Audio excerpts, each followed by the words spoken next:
राजेश मानसिंहज्यू एउटा कुरा के तिनीहरूको रगतमा मात्र रातो खुन छ, हामीसँग छैन। हामीहरू मात्र मिलेर बस्छु, हाम्रो नेपाल हो हाम्रो। तर त्यो माछालाई योगीले पैसा खुवाएर जनतालाई नेपालमा वीरगन्जमा पेठाएर यस्तो गर्दैछ भने यो त कुरो नराम्रो हो नि। तपाईँ मेयरको पोस्टमा किन बस्नुभयो? तपाईँले हामीहरू किन जितायो?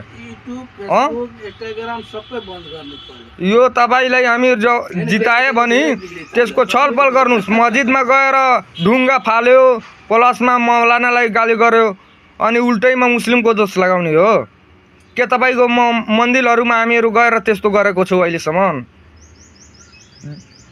निर्णय लिएर तिनीहरू भोइस पेकमा डाइरेक्टै के भनेछ, हाम्रो कसैले केही गर्न सक्दैन, योगी हाम्रो साथमा छ।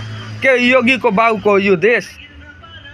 किसको आमा आएको थियो हाम्रो देशमा आएर सुतेर जन्माएको?